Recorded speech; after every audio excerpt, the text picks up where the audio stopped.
From businesses to environmental groups, golf courses, and homeowners associations, representatives from many segments of the Southern Nevada community are part of a new 9-member citizens committee. The primary focus here is defining what is functional and non-functional turf.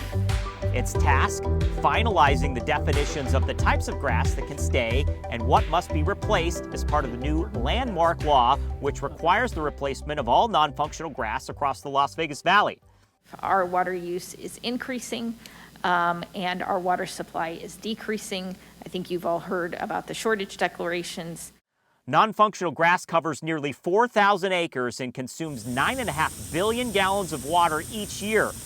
That's about 10% of the community's annual supply and uses more water than all the resorts on the Las Vegas Strip combined. Committee members recognize this kind of water use for grass is a problem as drought continues to drop the elevation at Lake Mead, resulting in Nevada's first ever federal water shortage declaration. You have the turf that's being sprinkled by water that is pure decorative. It's like, I get it. We got to get rid of that. And when I go out to the lake and I see the lake dropping, it's very concerning. I know now, as I've been driving around, I'm noticing grass and turf that I never actually even really registered before. And I've been fairly sensitive to this, I felt like previously, but now I'm really seeing it. And there is such a massive amount of turf in our community where it's not part of recreational use or regular everyday type of use.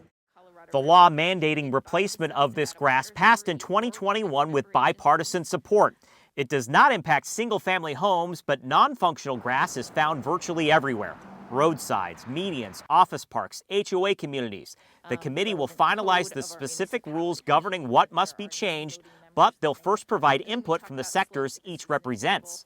One of the things that resonated was the need for consistency in application of the definitions, which I think makes so much sense because you want to make sure that it's equitably applied and that it's applied evenly across the board so that nobody feels as though they're being differently treated for any particular reason.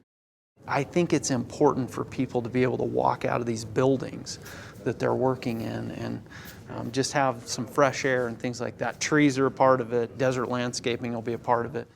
Landscapes can still be beautiful and be desert-friendly using drip irrigation. Desert landscaping uses about 17 gallons of water per square foot per year, while grass uses 73 gallons per square foot a year, about 4 times more. And I think that as a community, we have to realize that attractive is no longer a substitute for wasteful water uses. We can't make that trade anymore.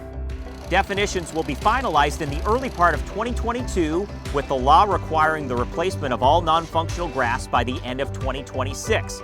But everyone is encouraged to remove grass now and take advantage of the Southern Nevada Water Authority's Water Smart Landscapes rebate, where you'll be given back $3 for each square foot of grass that's replaced with Water Smart landscaping. What's really beautiful is if we can have a sustainable community long into the future.